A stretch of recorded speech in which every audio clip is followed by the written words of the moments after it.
David es librado por el poder de Dios. David es librado por el poder de Dios.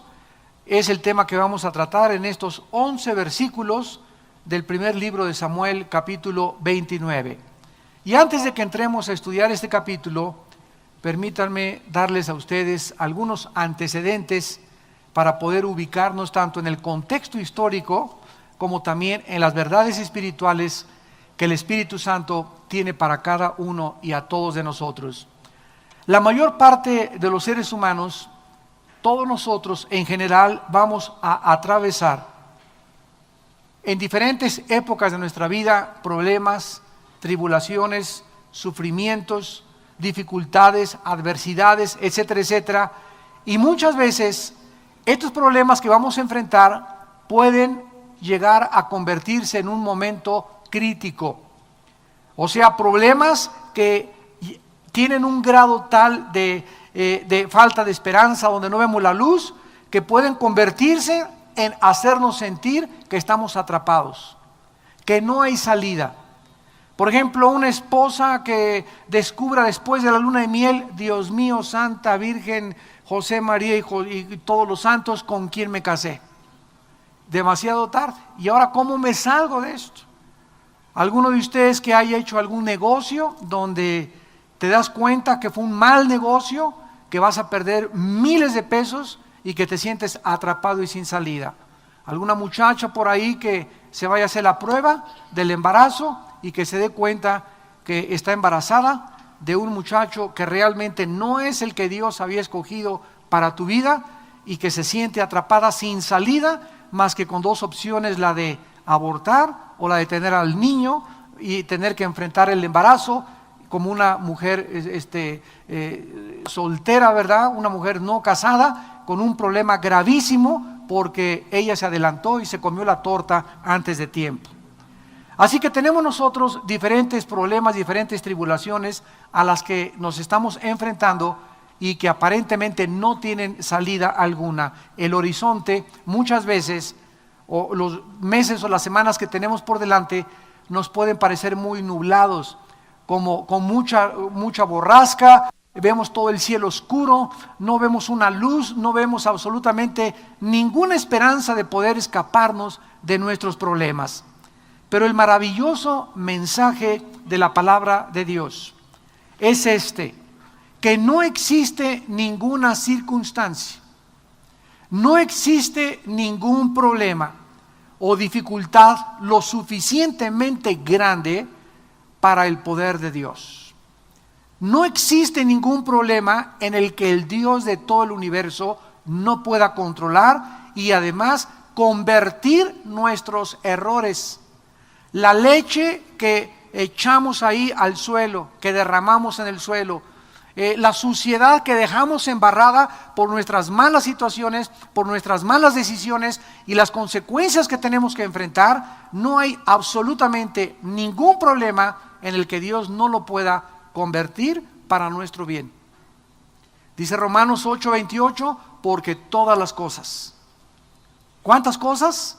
Todas las cosas contribuyen para nuestro bien a los que aman a Dios.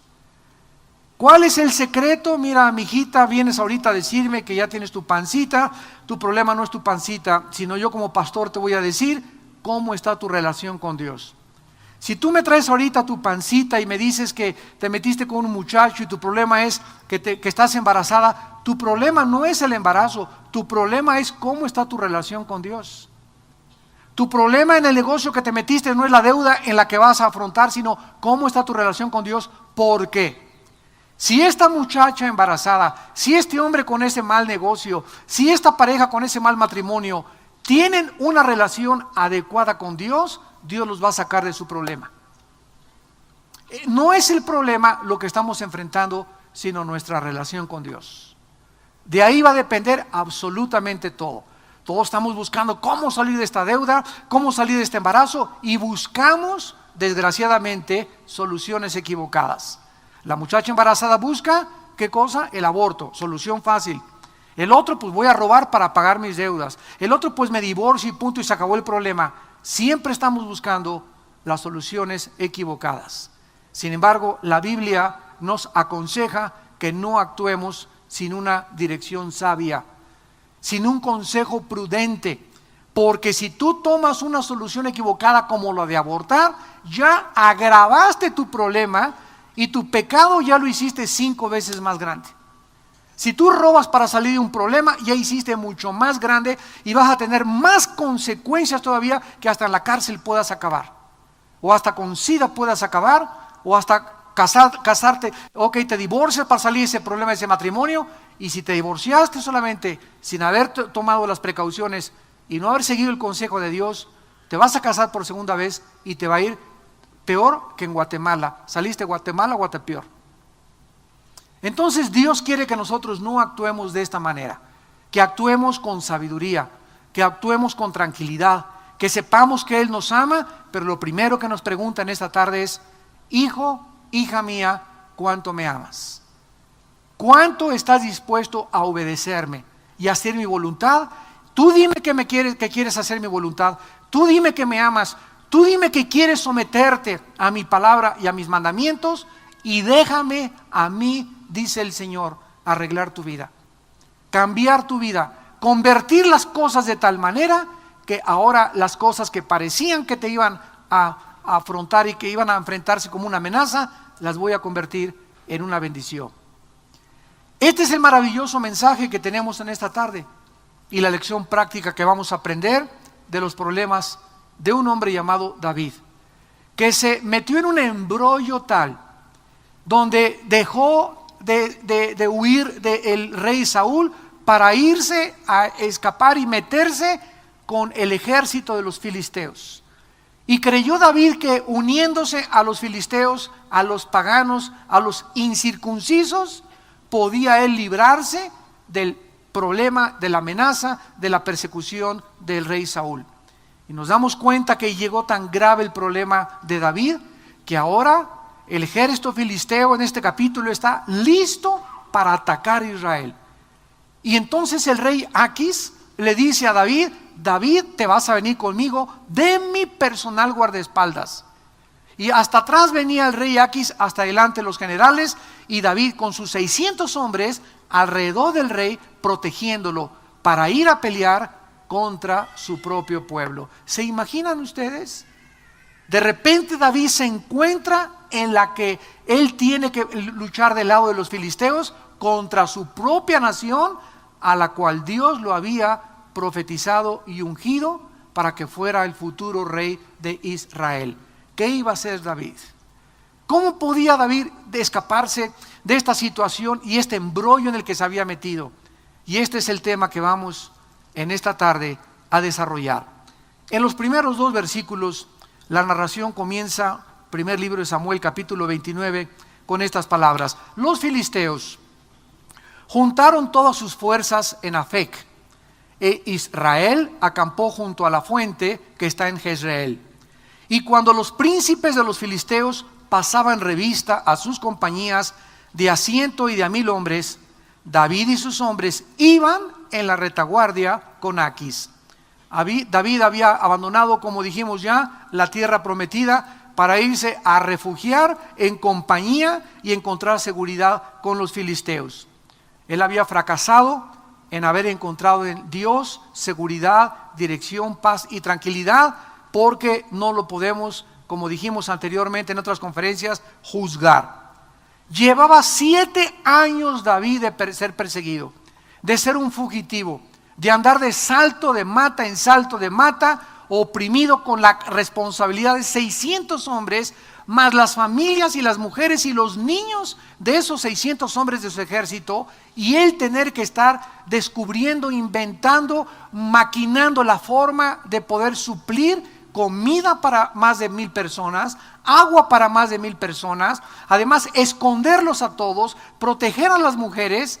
Y esa carga llegó a angustiar, llegó a presionar a un grado tal David, que dijo: ya no hay absolutamente solución. Todo esto se repasó en la última conferencia, y dijo David: yo ya no aguanto más, yo creo que David algún día me va a matar Saúl, mi única escape es irme y unirme con los filisteos, para que ahí el rey Saúl ya deje de perseguirme.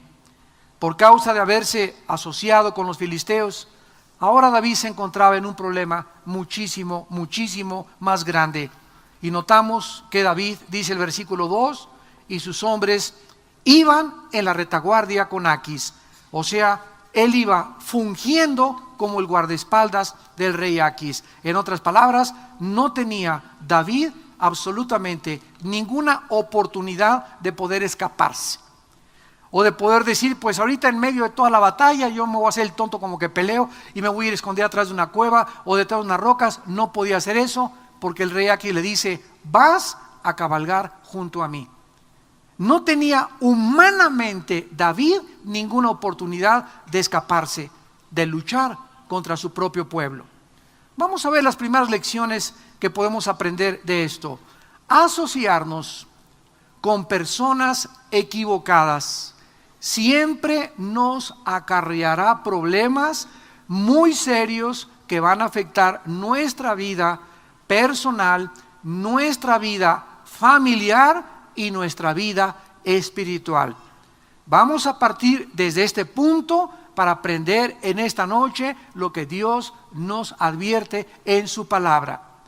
Desde el momento de que tú, muchachita, comenzaste a salir con un muchacho que no es cristiano y te comenzaste a dejar acariciar, desde el momento en que tú comenzaste a ambicionar que quieres más dinero fácil y no te importó entrar a ese negocio sucio, a ese lavado de dinero, a ese lavado de narcotráfico, a ese dinero del secuestro, del robo, etcétera, etcétera, desde que comenzaste a asociarte, porque nadie hace nada solo en la vida, no hay llaneros solitarios.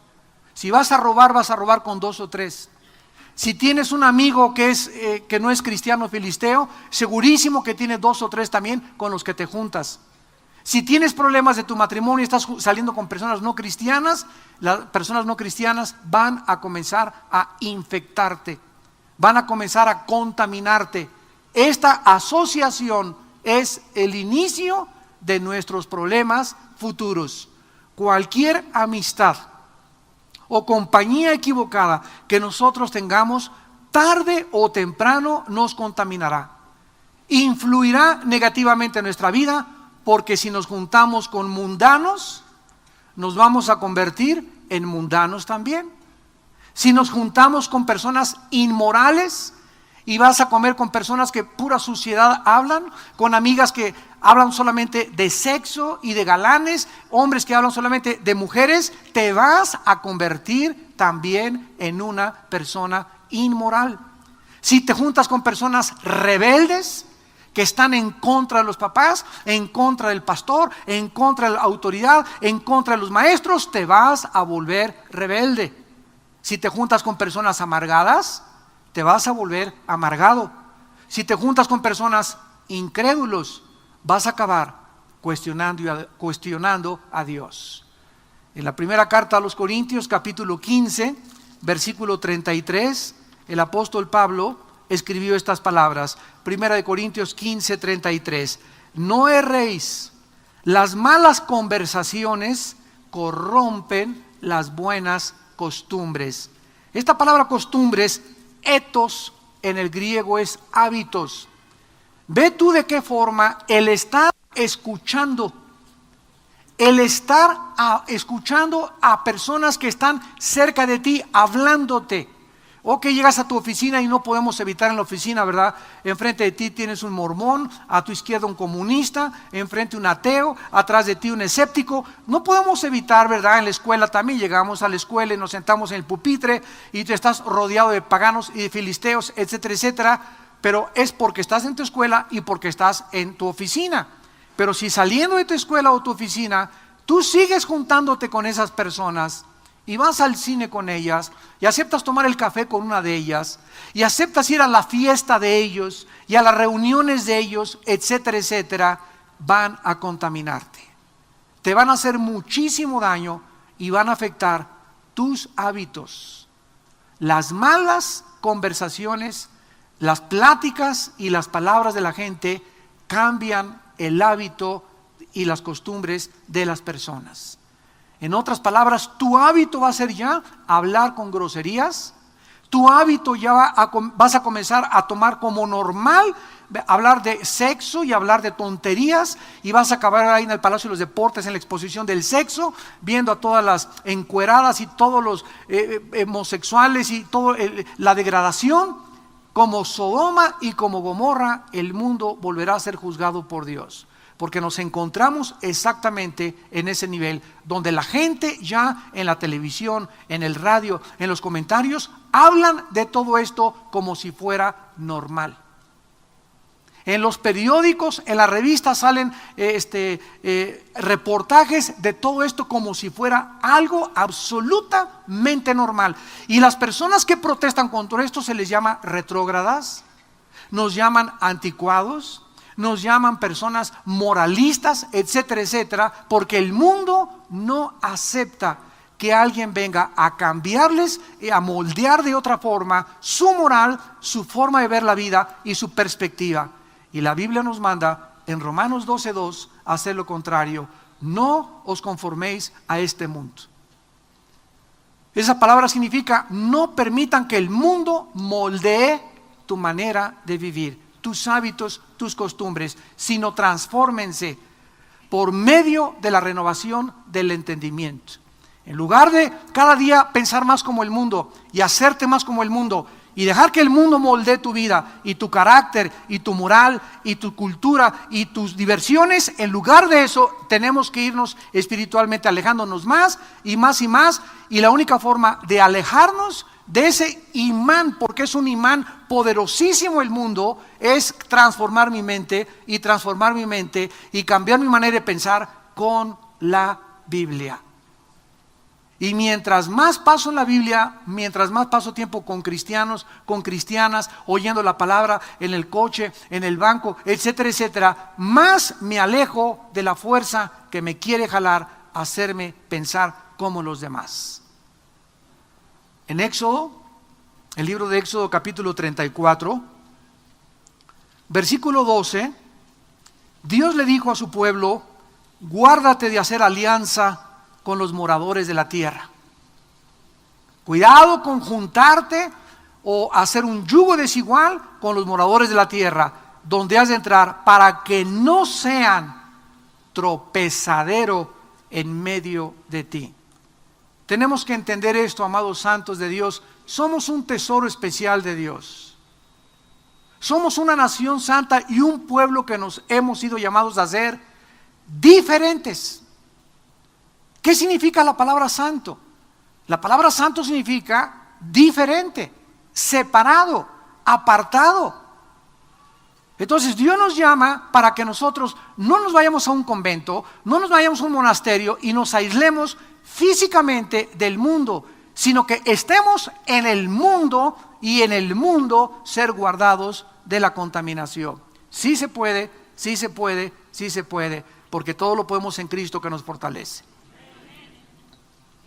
En el Salmo 1, que es precioso, Salmo 1,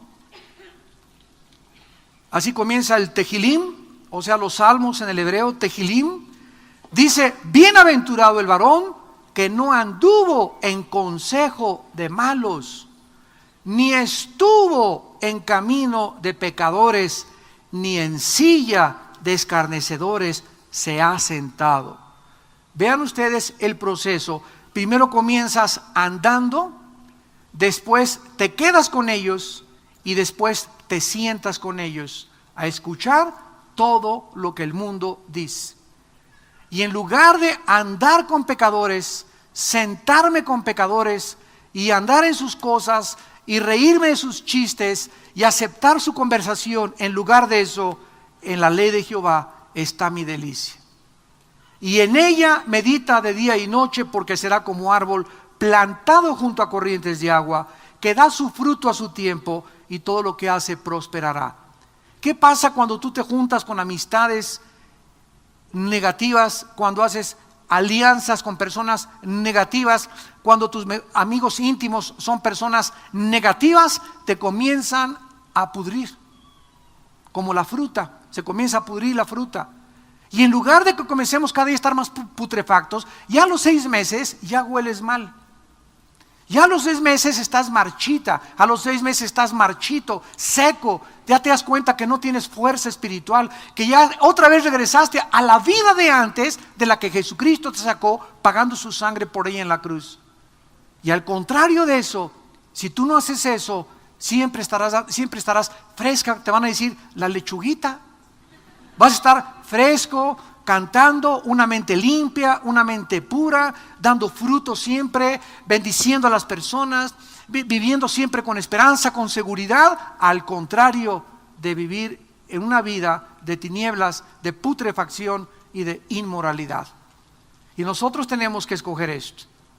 En 2 Corintios el apóstol Pablo escribió exactamente los mismos consejos del Antiguo Testamento con otras palabras.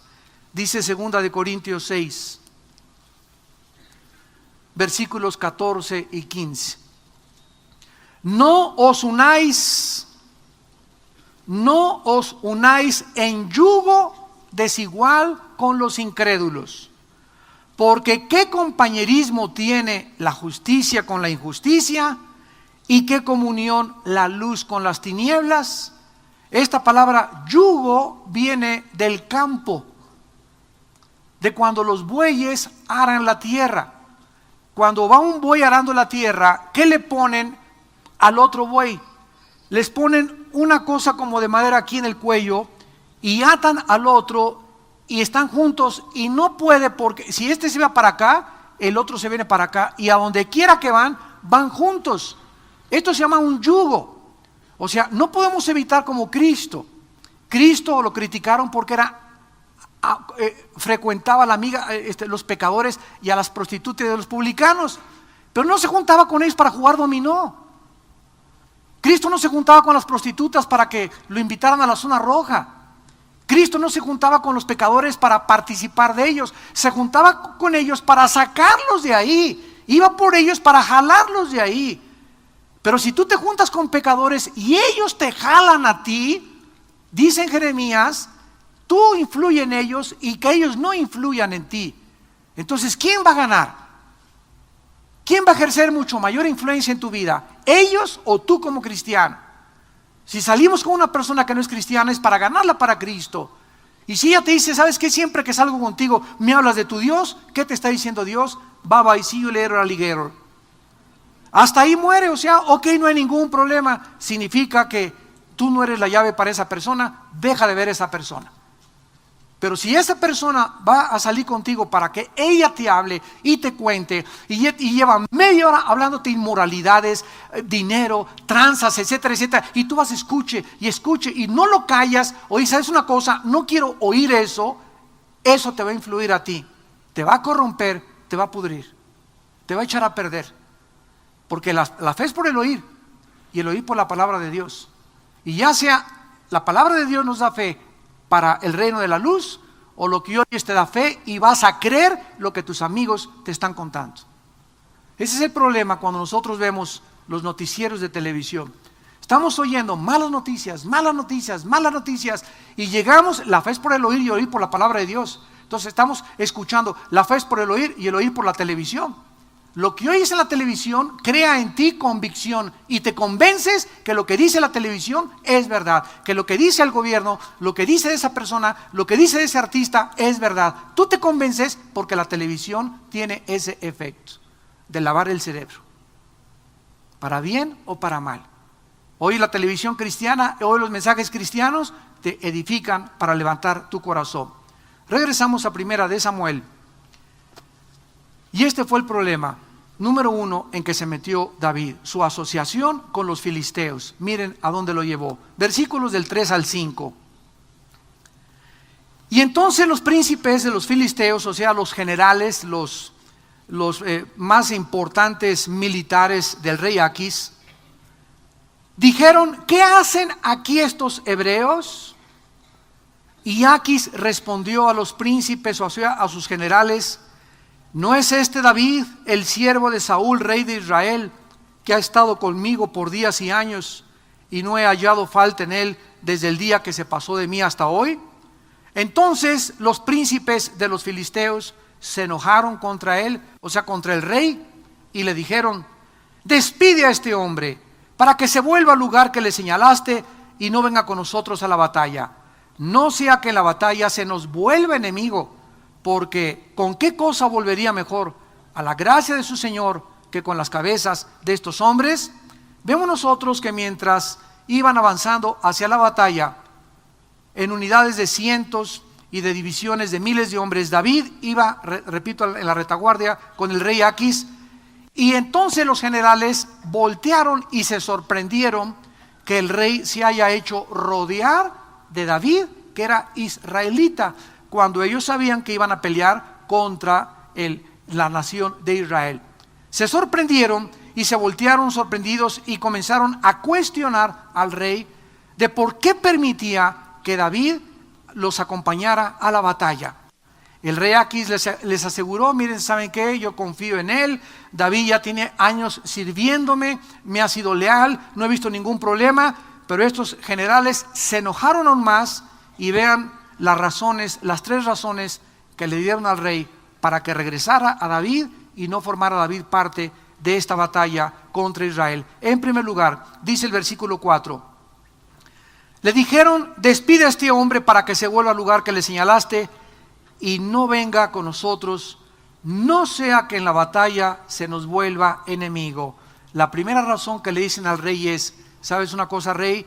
Este hombre en la batalla se puede volver contra nosotros. A lo mejor de repente se va a unir con Saúl, a lo mejor ha estado engañándote por años, o a lo mejor nos puede traicionar.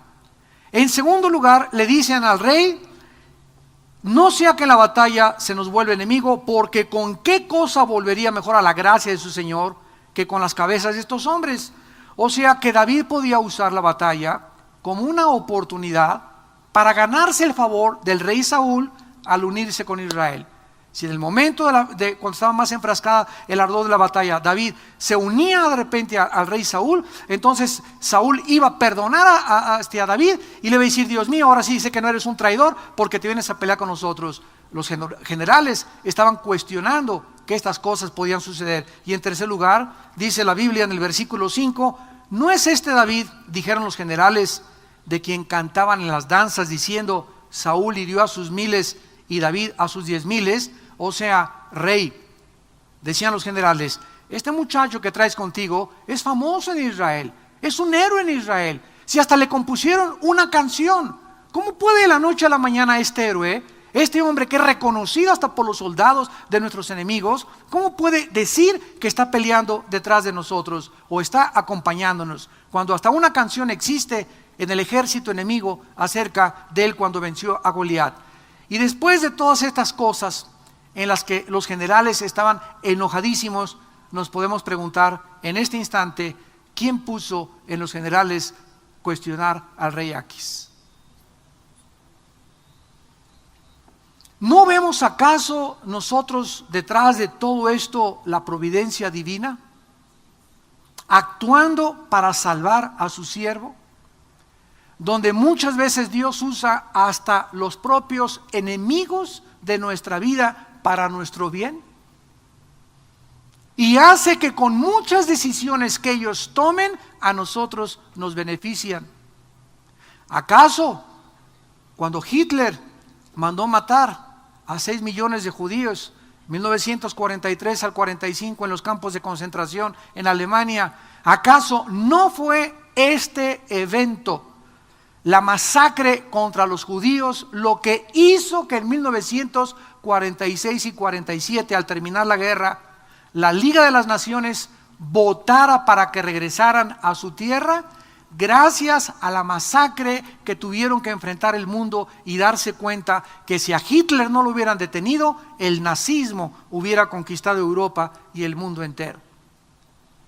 ¿No fue acaso la cruz de Jesucristo la tragedia más grande que el mundo ha contemplado, cuando Dios no perdona a su Hijo Jesucristo? ¿Y no es acaso esa tragedia el evento más grande de la sabiduría y la redención humana? Porque Dios escogió lo insensato para avergonzar a los sabios y a los entendidos. y lo débil del mundo escogió Dios para avergonzar a lo fuerte. Y lo vil y lo menospreciado escogió Dios para que nadie se jacte en su presencia. Él es Dios. Y sus pensamientos no son nuestros pensamientos, ni sus caminos son la forma como nosotros nos imaginamos que vamos a caminar. Así que esto es lo que la Biblia nos presenta, eventos, sucesos, donde está metida la mano de Dios, donde la providencia de Dios, cuando parece que todo está oscuro, ahí va entrando. Y ese embarazo que tú tienes, muchachita que me escuchas, va a ser ese niño la bendición más grande que vas a tener en tu vida si te arrepientes y le entregas a Dios. Ese mal negocio que hiciste, que te sacó, que te va a sacar Dios y de la deuda que tienes, vas a tener que pagar y vas a tener que recoger tu cosecha, pero va a ser una lección tremenda que dentro de 4 o 5 años vas a aprender para jamás volver a hacer ese tipo de negocios. Y estas experiencias de nuestro pasado que nos hacen sufrir, que nos hacen llorar, que nos hacen doler, son cosas necesarias porque el castigo purifica el corazón. Porque es la única forma, desgraciadamente, que aprendemos muchas veces, a través de la disciplina y de las cosas malas que nos sucedan. ¿Quién va a hacer a entender a tu hijo que ya se fue otra vez? Hermano, ya se fue mi hijo otra vez de la casa, ya de las drogas, y le di una cueriza, lo agarré las greñas, le rompí 3 tablas, etcétera, etcétera. Nada de lo que tú hagas físicamente contra tu hijo lo vas a entender. Él va a necesitar allá en la calle acabar en un reclusorio, lo vas a ir a visitar al psiquiátrico a lo mejor, o a lo mejor en la cárcel, y ahí en la cárcel, en el reclusorio o en la Cruz Roja, ahí es donde Dios le va a enseñar que las drogas son malas. Y él va a tener que aprender en su propia carne, a través del dolor y el sufrimiento, lo que nada se le puede enseñar a través de las palabras. Desgraciadamente, así es la naturaleza humana. Esa muchacha embarazada se tuvo que embarazar para aprender que no se acueste con cualquier roto quinto patier, contra cualquier pelagatos, como decía mi abuelita. El mal negocio te va a hacer aprender a no asociarte con incrédulos. Pero Dios no nos va a sacar tan fácilmente de los problemas. Él tiene que hacernos entender cómo llegaste a este problema. Porque si nos saca luego, ¿verdad? No aprendemos la lección. Qué fácil sería que ya ahorita ya salgo de las deudas, ahorita ya salgo de este problema. Esa no es la manera de tratar de Dios. Sus pensamientos no son los pensamientos. Él necesita que nosotros estemos convencidos que hemos pecado, que lo hemos ofendido, que hemos ido contra sus mandamientos, que nos hemos rebelado. Y cuando Dios ve ese quebrantamiento en nuestra vida, Él está dispuesto a intervenir en tu vida y en mi vida para convertir todo para nuestro bien. Seguimos leyendo. Y dice la Biblia entonces que después de esto, ¿verdad? Los generales invitan al rey a que por favor regrese a David y que ya no le permita intervenir en esta guerra.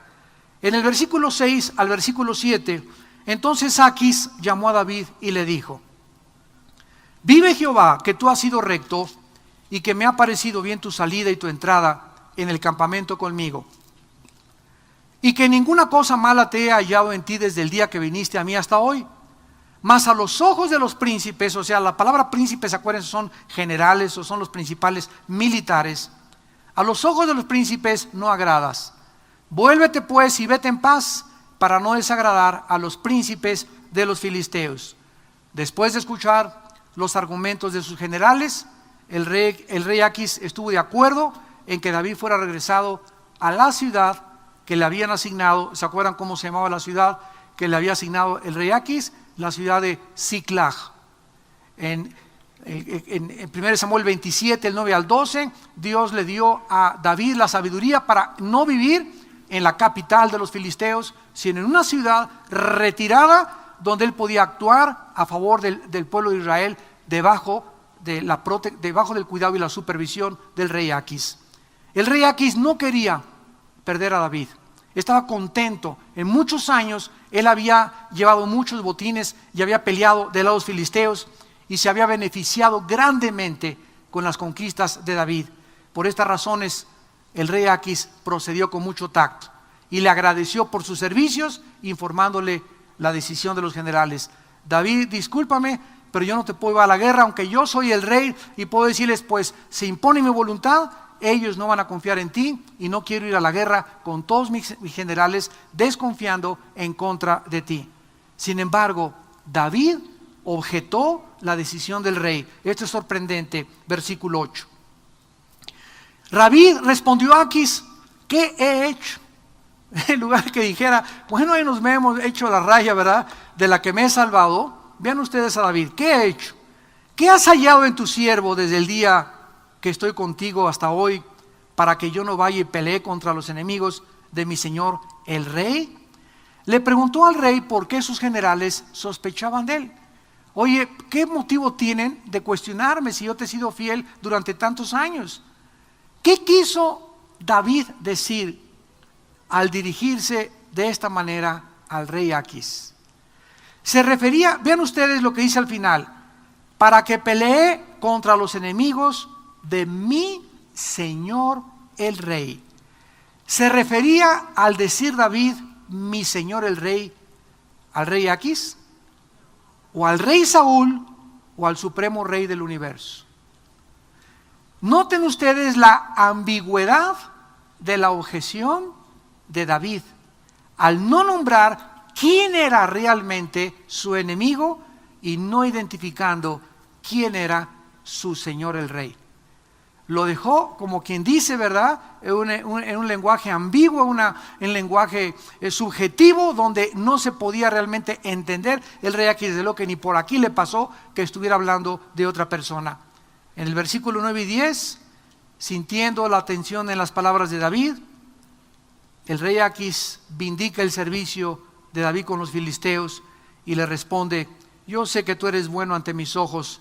Miren nada más lo que le dice el rey Aquis: eres como un ángel de Dios. Si tan solo supiera lo que en ese año y medio que estuvo con los filisteos hizo David. ¿Se acuerdan las conferencias anteriores? Que las peleas, o sea, David estaba en todos los territorios de alrededor de Filistea, asaltando poblados que eran enemigos de Israel, y llegaba con el rey Aquis y le decía: he matado a tus enemigos. Y no estaba matando a los enemigos, estaba matando a los amigos de Aquis y a los enemigos de Israel. Entonces, durante todo ese tiempo, David comenzó a aniquilar a poblados y a territorios alrededor de la nación filistea, para poder comenzar a dejar solamente, como lo vamos a ver más adelante en 2 Samuel, aislado al rey Aquis y a los filisteos, y poder darles el golpe mortal y vencer la última victoria contra ellos. Pero sin embargo, el rey Aquis estaba tan convencido de que él era como un ángel de Dios. Si supiera qué angelito tenía a su lado, como un ángel de Dios. Miren ustedes la gracia que le dio Dios a este lépero de David, después de todo lo que hizo, ¿verdad? Y cómo Dios es paciente con nosotros y se acuerda que somos polvo, y como vamos a ver más adelante lo que Él se ha propuesto en nuestra vida, Dios no nos va a dejar hasta que completemos nuestra misión. Y nos hará entender, como dice el Salmo 32, por las buenas o por las malas. Pero Dios nos va a hacer entender, aunque sea de la oreja nos trae, pero Dios ama al que ama, disciplina y azota al que recibe por hijo. Eres como un ángel de Dios, pero los príncipes de los filisteos, David, me han dicho: no venga con nosotros a la batalla. A los ojos del rey Aquis, David era como un ángel de Dios. O sea, le había bendecido, le había enriquecido con todos los bienes y con todas las mentiras que le dijo David. Sin embargo, por la insistencia de los generales, el rey se sentía muy mal de decirle: pues retírate, ¿no? Con mucho tacto, con mucha prudencia: David, eres como un ángel, me has hecho mucho bien, pero mira, yo no puedo estar contra mis generales, estamos en fragor de la batalla, mejor retírate y vete a tu ciudad original con todos tus hombres. Ya la decisión está tomada, tienes que retirarte del campo de batalla. Versículo 10, levántate de mañana, le dice el rey, tú y los siervos de tu señor que han venido contigo, y levantándose al amanecer, se marchó. Así pues, David es librado de un problema donde nadie como a ti y como a mí nos puede librar si no es Dios. No es con espada ni con ejército, no hay sabiduría ni inteligencia contra Jehová. Podemos nosotros quedarnos hasta las 3 de la mañana. ¿Cómo? comiendo de las uñas. ¿Cómo saldré de este problema? ¿Qué haré? ¿Abortaré? ¿No abortaré? Mis papás, ¿qué van a decir? Me he endeudado. ¿Cómo va a salir este problema? Me andan buscando para meter a la cárcel. Y estamos buscando en nuestra propia conciencia, sabiduría humana, la solución. Cuando la Biblia nos dice lo contrario, no seas sabio en tu propia opinión. Deleítate a sí mismo en Jehová y Él te concederá las peticiones de tu corazón. Él exhibirá tu justicia como la luz y tu derecho como el mediodía. No te excites en manera alguna a hacer lo malo. Acuéstate como un angelito, ya hasta el bebé ya se oye, ya está hasta roncando en tu pancita. Duérmete, Señor, la regué, me arrepiento, mañana me dirás qué hacer. Voy a buscar a la pastora mañana, voy a buscar a mis hermanos cristianos, pero yo ya no quiero seguir pecando. Ya pequé, ya regué la leche, ya me metí en un problema, ahora quiero que tú me ayudes, Señor. Cuando nosotros tenemos esa actitud, le damos oportunidad a Dios de intervenir, porque sin fe es imposible agradar a Dios. Y la única forma de demostrar que tenemos fe es confiando lo que Dios nos ha dicho. Miren lo que dice en Génesis capítulo 28. Génesis 28. Oh Dios, eres maravilloso de veras con nosotros. Maravillosa es tu palabra y maravillosos son tus caminos, Señor. Dice Génesis 28, versículo 15, lo que le dice Dios a su patriarca: he aquí yo estoy contigo y te guardaré por donde quiera que fueres y volveré a traerte a esta tierra, porque no te dejaré hasta que haya hecho lo que te he dicho. No te dejaré hasta que haya hecho lo que te he dicho. ¿Qué nos ha dicho Dios? Hay más de 8,000 promesas en la Biblia, más de 8,000 promesas. Y todas esas promesas son para nuestra vida. Y lo mismo que le dijo a Abraham, lo dice Pablo en Filipenses 1:6, porque el que comenzó en vosotros la buena obra, la terminará hasta la venida de Cristo. El que ha iniciado en nosotros a edificar y a formar a Jesucristo, no nos va a dejar hasta que su Hijo sea formado en nosotros. Y nos vamos a rebelar, vamos a caer, vamos a regar la leche, vamos a cometer muchos errores. Nos vamos a encontrar en muchas situaciones en la vida donde no hay salida, donde nos sentimos atrapados, donde humanamente no tengo ni el dinero para salir de este problema, no tengo ni cara para presentarme con mis papás, no sé qué hacer. Ahí es cuando Dios le dijo a Moisés, cuando el pueblo se sentía atrapado entre el Mar Rojo y los egipcios: diles que se estén quietos y que vean mi salvación. Llega un momento en la vida en la que, como cuando caes en un pantano, mientras más luchas por salir, más te hundes, más rápido te hundes. Y así cuando llegan las aguas pantanosas a nuestra vida, en nuestros propios esfuerzos, ¿qué haré? Le hablas al compadre, le hablas al abogado, a la doctora Corazón, a Walter Mercado, y comienzas por todos lados a tratar de buscar humanamente consejos, personas, y se te olvida que aquí está todo. Que aquí Dios tiene la respuesta para tu vida y que en ese momento estate quieto. Ya deja de luchar, ya deja de buscar, híncate nada más. Clama al cielo, por nada estés afanoso, sino sean conocidas tus peticiones delante de mí, con todo ruego y súplica. Filipenses 4:6. Y la paz de Dios que sobrepasa todo entendimiento, guardará tus pensamientos y tu corazón en Cristo Jesús. Qué maravilloso es caer y decirle: Padre, le he regado, me caí del caballo, regué la leche, he pecado contra ti, he hecho un pecado tremendo, no hallo la solución, me siento con culpa. Pero tú no puedes seguir con esa culpa, ni con esa conciencia atormentándote, porque vivirías en incredulidad. Ya vivir 3 días, ay qué culpa, pero ¿qué acaso la Biblia no dice: si confesamos nuestros pecados, Él es fiel y justo para perdonarnos y limpiarnos de toda maldad? ¿No lo dice la Biblia? 1 Juan 1:8 y 9. Entonces, ¿por qué 3 días? Ay, con ese pecado, ay, no es capaz, ay, no. ¿Qué implica con esa conciencia que tienes hace 3 días? ¿Qué hago? Que en esos 3 días no crees lo que dice Dios en la Biblia.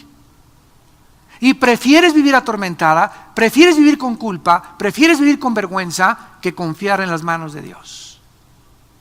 Y la incredulidad hará que se agrave mucho, mucho, mucho más tu problema.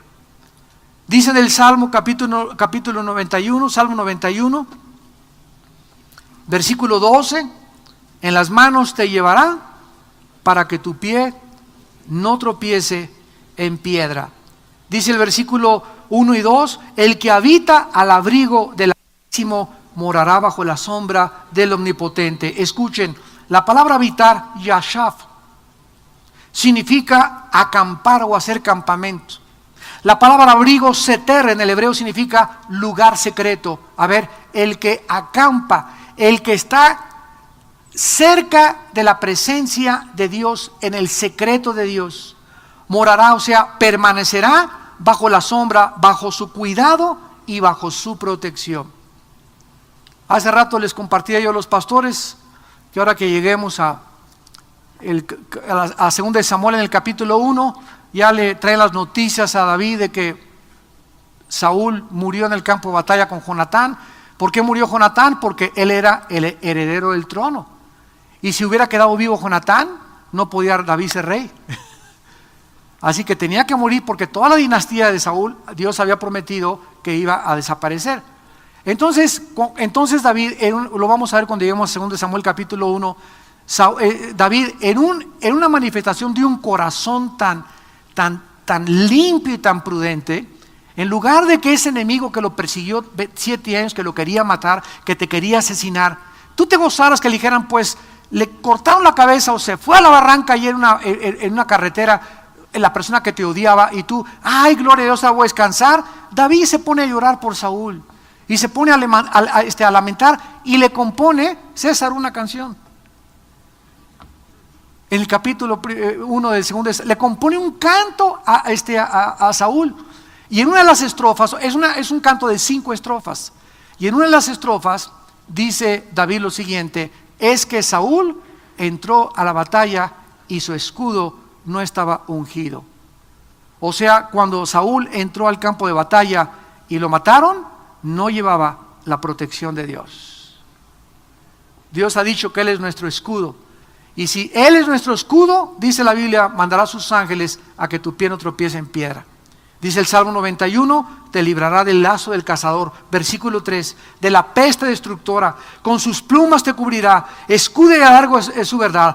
No temerás el terror nocturno, ni saeta que vuele de día, ni pestilencia, ni mortandad, etcétera. Caerán a tu lado 1000 y 10,000 a tu diestra, y a ti no te llegará. Todas estas cosas nos ha dicho Dios. Y podemos vivir con esa confianza de ser guardados del mal, de robos, de asaltos, de secuestros, de violencia, si nosotros vivimos cerca de su protección. Díganme si no vale la pena, en lugar de irte a ver Exposexo al Palacio de los Deportes. Dios nos da una vida de seguridad, de limpieza, de paz, de tranquilidad, y el mundo nos está jale, y cada vez son más las tentaciones, cada vez son más las tentaciones. Estamos siendo bombardeados por todos lados para ceder nuestras armas, para rendirnos a Satanás y decirle, sí, cierto, Satanás, lo que tú me ofreces es mejor que lo que me ofrece Dios. Esto se llama apostatar, salirse del camino, salirse de la verdad y regresar al lodo de donde Dios nos sacó. Y finalmente en el libro de Judas, antes de Apocalipsis, para terminar, leemos estos versículos tan preciosos que son las mismas promesas, repito, las mismas promesas del Antiguo Testamento con otras palabras.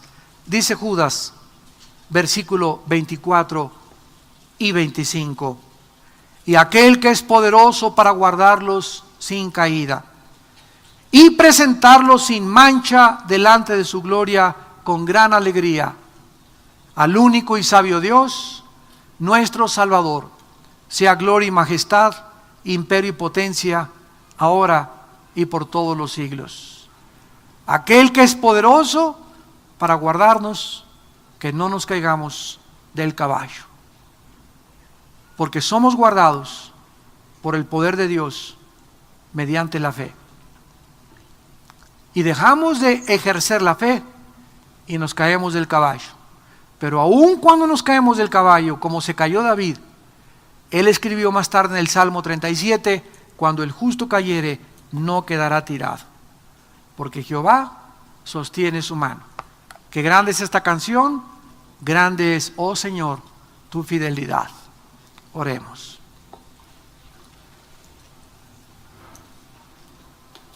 Padre, te damos gracias porque tu fidelidad es grande. ¿Cómo, Señor, te compadeces de tus ungidos, de tus escogidos? ¿Cómo nos guardas? ¿Cómo nos has esperado a todos? ¿Y cómo has tenido misericordia de todos nosotros? Porque no hay ninguno de nosotros que en alguna época de nuestra vida no te hayamos fallado.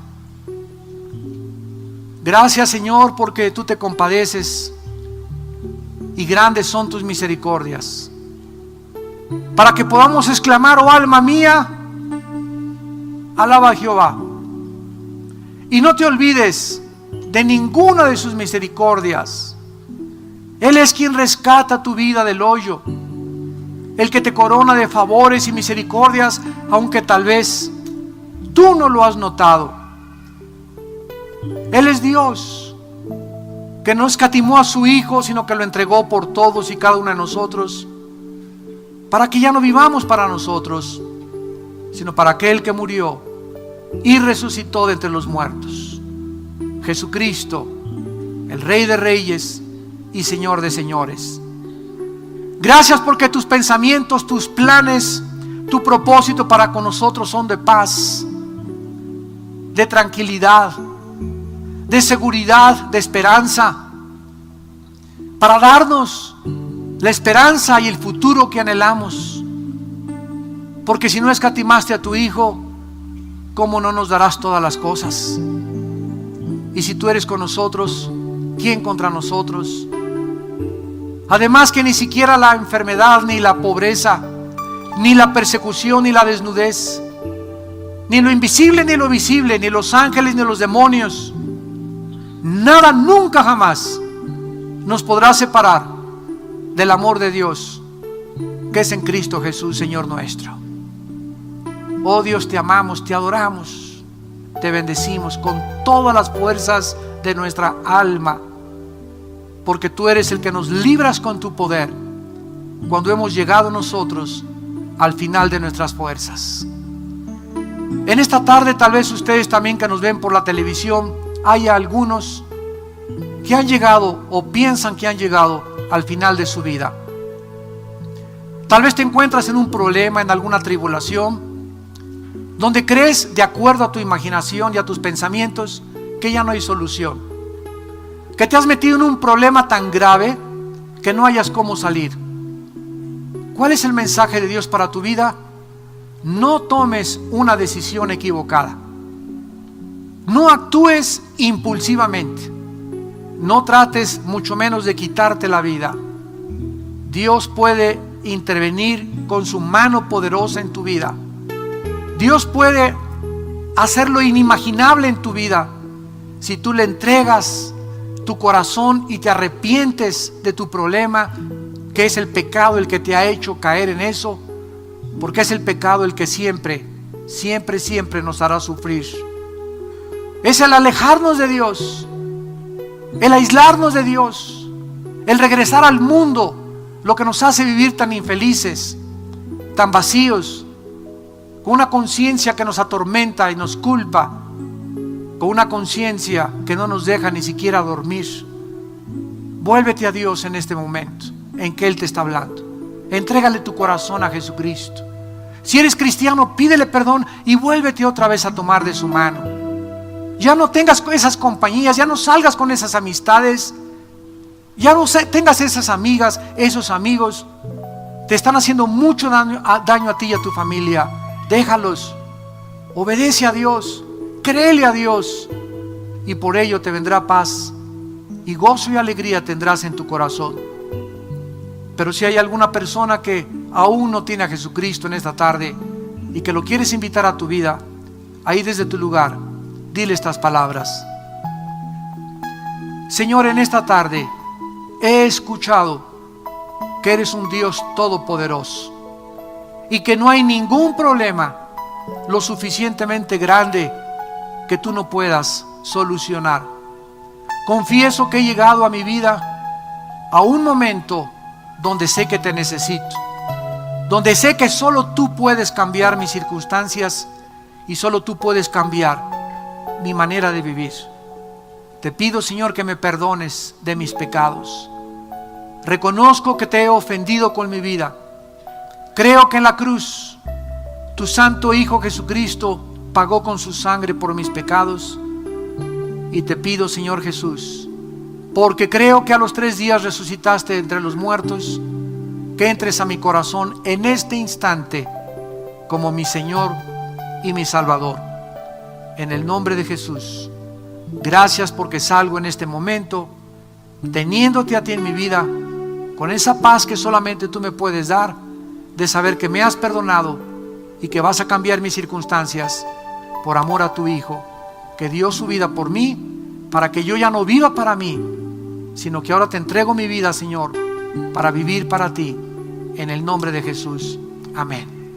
Y unirme con los filisteos, para que ahí el rey Saúl ya deje de perseguirme. Por causa de haberse asociado con los filisteos, ahora David se encontraba en un problema muchísimo más grande. Y notamos que David, dice el versículo 2, y sus hombres iban en la retaguardia con Aquis. O sea, él iba fungiendo como el guardaespaldas del rey Aquis. En otras palabras, no tenía David absolutamente ninguna oportunidad de poder escaparse, o de poder decir, pues ahorita en medio de toda la batalla yo me voy a hacer el tonto como que peleo y me voy a ir a esconder atrás de una cueva o detrás de unas rocas. No podía hacer eso, porque el rey Aquis le dice, vas a cabalgar junto a mí. No tenía humanamente David ninguna oportunidad de escaparse, de luchar contra su propio pueblo. Vamos a ver las primeras lecciones que podemos aprender de esto. Asociarnos con personas equivocadas siempre nos acarreará problemas muy serios que van a afectar nuestra vida personal, nuestra vida familiar y nuestra vida espiritual. Vamos a partir desde este punto para aprender en esta noche lo que Dios nos advierte en su palabra. Desde el momento de que tú, muchachita, comenzaste a salir con un muchacho que no es cristiano y te comenzaste a dejar acariciar, desde el momento en que tú comenzaste a ambicionar que quieres más dinero fácil y no te importó entrar a ese negocio sucio, a ese lavado de dinero, a ese lavado de narcotráfico, a ese dinero del secuestro, del robo, etcétera, etcétera, desde que comenzaste a asociarte, porque nadie hace nada solo en la vida, no hay que anhelos.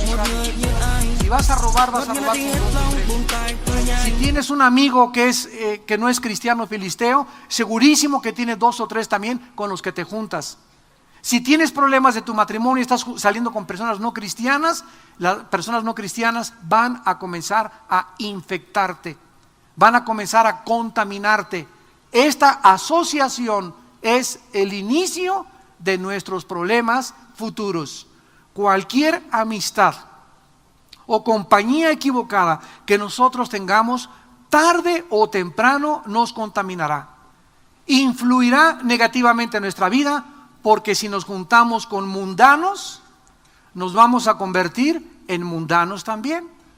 Si nos juntamos con personas inmorales y vas a comer con personas que pura suciedad hablan, con amigas que hablan solamente de sexo y de galanes, hombres que hablan solamente de mujeres, te vas a convertir también en una persona inmoral. Si te juntas con personas rebeldes, que están en contra de los papás, en contra del pastor, en contra de la autoridad, en contra de los maestros, te vas a volver rebelde. Si te juntas con personas amargadas, te vas a volver amargado. Si te juntas con personas incrédulos, vas a acabar cuestionando a Dios. En la primera carta a los Corintios, capítulo 15, versículo 33, el apóstol Pablo escribió estas palabras. Primera de Corintios 15, 33. No erréis, las malas conversaciones corrompen las buenas costumbres. Esta palabra costumbres, ethos, en el griego es hábitos. Ve tú de qué forma el estar escuchando, escuchando a personas que están cerca de ti, hablándote. O que llegas a tu oficina y no podemos evitar en la oficina, ¿verdad? Enfrente de ti tienes un mormón, a tu izquierda un comunista, enfrente un ateo, atrás de ti un escéptico. No podemos evitar, ¿verdad? En la escuela también llegamos a la escuela y nos sentamos en el pupitre y te estás rodeado de paganos y de filisteos, etcétera, etcétera. Pero es porque estás en tu escuela y porque estás en tu oficina. Pero si saliendo de tu escuela o tu oficina, tú sigues juntándote con esas personas y vas al cine con ellas, y aceptas tomar el café con una de ellas, y aceptas ir a la fiesta de ellos, y a las reuniones de ellos, etcétera, etcétera, van a contaminarte. Te van a hacer muchísimo daño y van a afectar tus hábitos. Las malas conversaciones, las pláticas y las palabras de la gente cambian el hábito y las costumbres de las personas. En otras palabras, tu hábito va a ser ya hablar con groserías. Tu hábito ya vas a comenzar a tomar como normal hablar de sexo y hablar de tonterías, y vas a acabar ahí en el Palacio de los Deportes en la exposición del sexo, viendo a todas las encueradas y todos los homosexuales y toda la degradación. Como Sodoma y como Gomorra, el mundo volverá a ser juzgado por Dios. Porque nos encontramos exactamente en ese nivel, donde la gente ya en la televisión, en el radio, en los comentarios, hablan de todo esto como si fuera normal. En los periódicos, en las revistas salen reportajes de todo esto como si fuera algo absolutamente normal. Y las personas que protestan contra esto se les llama retrógradas, nos llaman anticuados, nos llaman personas moralistas, etcétera, etcétera, porque el mundo no acepta que alguien venga a cambiarles y a moldear de otra forma su moral, su forma de ver la vida y su perspectiva. Y la Biblia nos manda en Romanos 12:2 a hacer lo contrario. No os conforméis a este mundo. Esa palabra significa: no permitan que el mundo moldee tu manera de vivir, tus hábitos, tus costumbres, sino transfórmense por medio de la renovación del entendimiento. En lugar de cada día pensar más como el mundo y hacerte más como el mundo y dejar que el mundo moldee tu vida y tu carácter y tu moral y tu cultura y tus diversiones, en lugar de eso tenemos que irnos espiritualmente alejándonos más y más y más. Y la única forma de alejarnos de ese imán, porque es un imán poderosísimo el mundo, es transformar mi mente y cambiar mi manera de pensar con la Biblia. Y mientras más paso en la Biblia, mientras más paso tiempo con cristianos, con cristianas, oyendo la palabra en el coche, en el banco, etcétera, etcétera, más me alejo de la fuerza que me quiere jalar a hacerme pensar como los demás. En Éxodo, el libro de Éxodo capítulo 34, versículo 12, Dios le dijo a su pueblo: guárdate de hacer alianza con los moradores de la tierra. Cuidado con juntarte o hacer un yugo desigual con los moradores de la tierra, donde has de entrar, para que no sean tropezadero en medio de ti. Tenemos que entender esto, amados santos de Dios. Somos un tesoro especial de Dios. Somos una nación santa y un pueblo que nos hemos sido llamados a ser diferentes. ¿Qué significa la palabra santo? La palabra santo significa diferente, separado, apartado. Entonces Dios nos llama para que nosotros no nos vayamos a un convento, no nos vayamos a un monasterio y nos aislemos físicamente del mundo, sino que estemos en el mundo y en el mundo ser guardados de la contaminación. Sí se puede, sí se puede, sí se puede, porque todo lo podemos en Cristo que nos fortalece. En el Salmo 1, que es precioso, Salmo 1, así comienza el Tehilim, o sea los salmos en el hebreo, Tehilim, Dice, bienaventurado el varón que no anduvo en consejo de malos, ni estuvo en camino de pecadores, ni en silla de escarnecedores se ha sentado. Vean ustedes el proceso. Primero comienzas andando, después te quedas con ellos y después te sientas con ellos a escuchar todo lo que el mundo dice. Y en lugar de andar con pecadores, sentarme con pecadores y andar en sus cosas y reírme de sus chistes y aceptar su conversación, en lugar de eso, en la ley de Jehová está mi delicia. Y en ella medita de día y noche, porque será como árbol plantado junto a corrientes de agua, que da su fruto a su tiempo y todo lo que hace prosperará. ¿Qué pasa cuando tú te juntas con amistades negativas, cuando haces alianzas con personas negativas, cuando tus amigos íntimos son personas negativas? Te comienzan a pudrir, como la fruta, se comienza a pudrir la fruta. Y en lugar de que comencemos cada día a estar más putrefactos, ya a los 6 meses ya hueles mal. Ya a los 6 meses estás marchita, a los 6 meses estás marchito, seco, ya te das cuenta que no tienes fuerza espiritual, que ya otra vez regresaste a la vida de antes, de la que Jesucristo te sacó, pagando su sangre por ella en la cruz. Y al contrario de eso, si tú no haces eso, siempre estarás fresca, te van a decir la lechuguita. Vas a estar fresco, cantando, una mente limpia, una mente pura, dando fruto siempre, bendiciendo a las personas, viviendo siempre con esperanza, con seguridad, al contrario de vivir en una vida de tinieblas, de putrefacción y de inmoralidad. Y nosotros tenemos que escoger esto. En 2 Corintios el apóstol Pablo escribió exactamente los mismos consejos del Antiguo Testamento con otras palabras. Dice 2 Corintios 6, versículos 14 y 15. No os unáis en yugo desigual con los incrédulos, porque ¿qué compañerismo tiene la justicia con la injusticia? ¿Y qué comunión la luz con las tinieblas? Esta palabra yugo viene del campo, de cuando los bueyes aran la tierra. Cuando va un buey arando la tierra, ¿qué le ponen al otro buey? Les ponen una cosa como de madera aquí en el cuello y atan al otro y están juntos, y no puede, porque si este se va para acá, el otro se viene para acá, y a donde quiera que van juntos. Esto se llama un yugo. O sea, no podemos evitar como Cristo. Cristo lo criticaron porque frecuentaba los pecadores y a las prostitutas de los publicanos, pero no se juntaba con ellos para jugar dominó. Cristo no se juntaba con las prostitutas para que lo invitaran a las